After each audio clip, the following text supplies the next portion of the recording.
Welcome to Algebra Online. Our first example is a pretty straightforward and easy example, but yet it'll show us the technique of how to solve this. So you can clearly see that the top equation is the equation of a circle, and the bottom equation looks like it's a line. So if we're going to rewrite those, we can write them as follows. We can say that x squared plus y squared is equal to the square root of 13 squared. Now you can clearly see that's the equation of a circle, so that the radius is going to be equal to the square root of 13, and the origin is going to be the center of the circle. And then this equation can be written as y is equal to minus 2x minus 1, so now we have it in the y equals mx plus b format. So that makes it easier to sketch the two graphs, and it's not a bad idea to sketch it so we see what's going on. So let's graph the straight line. The intercept is at minus 1, and the slope is negative 2. So minus 1 would be right here, and the slope is negative 2, so it looks like the line looks something like this. And then the circle, x squared plus y squared equals 13, or x squared plus y squared equals the square root of 13 squared. Well, that looks probably something like this. And then you can clearly see that there will be two places where the two cross. There's one over here, there's one over there, so we're looking for two solutions. So it's not a bad idea to sketch the two equations, because that way you have a better idea of what we're looking for. But now we need to find those 2 points, the x and y coordinates of those 2 points. So how do we do that? Well, we need to solve these two equations simultaneously. And one way to do that is to have a linear equation and a second order equation where the variables are raised to second order.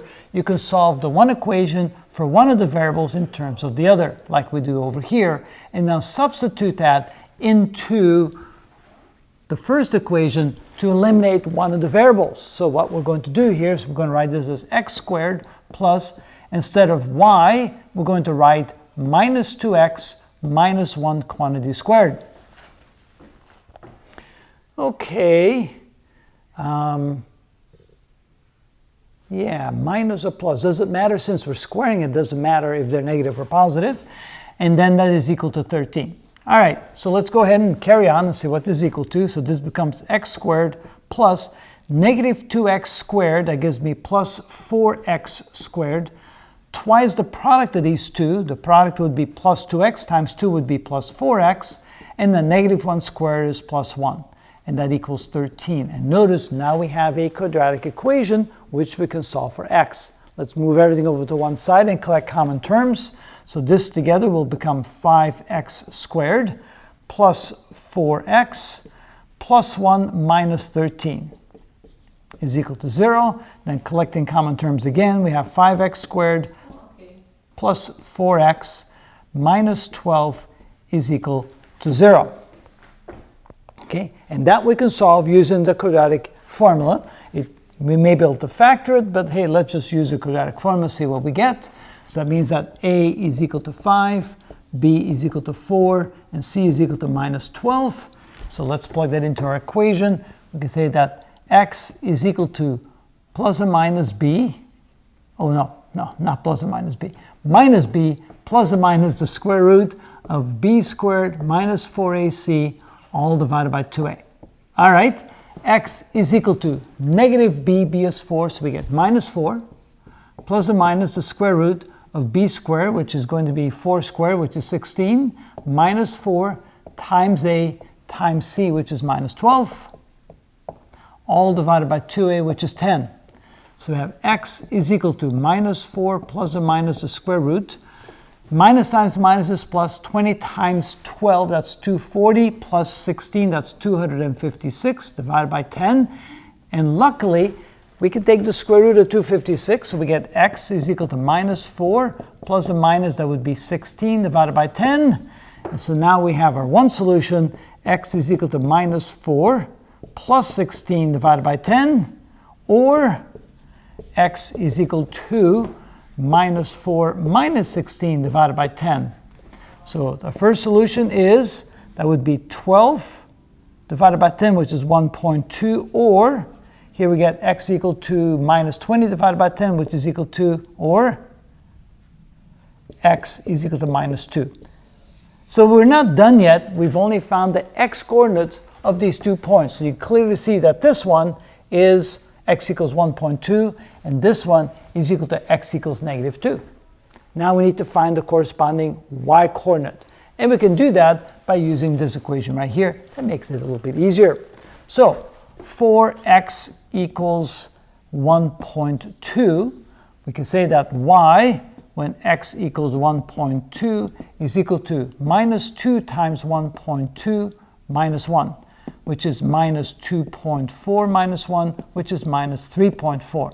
So the first solution is that x equals 1.2 and y equals minus 3.4. So does that make sense here? And the answer is yes, because the square root of 13 is somewhere between 3 and 4. And so you can see that, yes, that seems to make sense, and that appears to be the correct solution for that one. Now we're going to solve for the second point when x equals negative 2.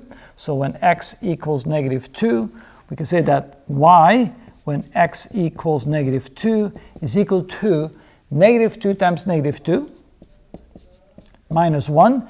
That would be 4 minus 1, so that's equal to 3. So here the second point is x equals negative 2 and positive 3. So there's the second solution to our problem. And does that make sense? When x equals negative 2, y equals positive 3. That also seems to make sense.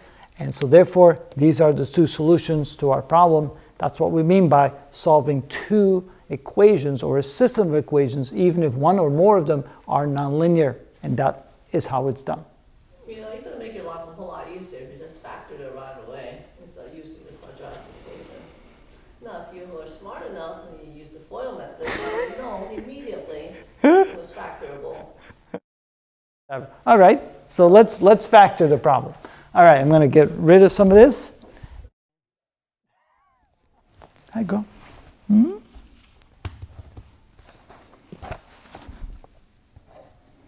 So what do you put on the foil? On the left side, you put 5 and 1. Yes, they do. All right, now that I remember how to do this, 5 and 1, because 1 times 5 gives me 5, and then over here we have all the possibilities to give us a negative 12. But since the middle one is small, 1 and 12 is probably not a good way to go. So we'll probably go 3 and 4, 4 and 3. Yes, and then we have 6 and 2 and 2 and 6, and then we need a negative sign there as well. So if I go 4 times 5, I get 20.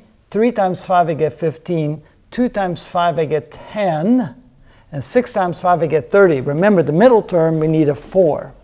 So probably 2 times 5. So I'm going to go with 2 and 5, because 2 times 5 gives me 10. And then I need 6 and 1. If I make this negative, I get negative 6 plus 10. So 2 times 5 gives me 10. And negative 6 times 1 gives me minus 6, which is a positive 4, which is the same as the middle term over here. Which means that my solution can then be written as 5x and 1x and minus 6 and plus 2. So minus 6 and plus 2. And now we go ahead, and that of course equals 0, which means that 5x minus 6 equals 0, or 5x equals 6, or x equals 6 over 5, which is equal to 1.2. And the other solution is x plus 2 equals 0, or x equals negative 2. And there's the two solutions we were looking for. You like this method? I love this method. I like my other method much better. All right. You want to show the people your other method? Yes, you want to see my better method?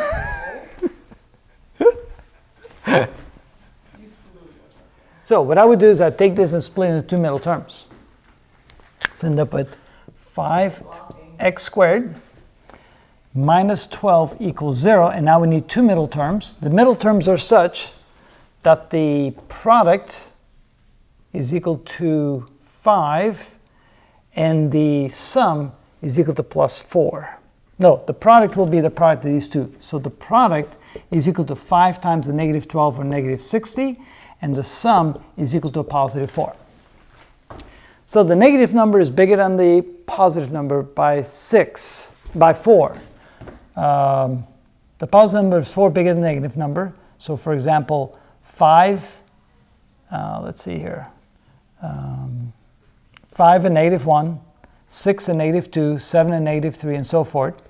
But the product is 60, so I need 10 and 6. I need a plus 10 and a minus 6, because when I multiply, I get negative 60. When I add, I get plus 4.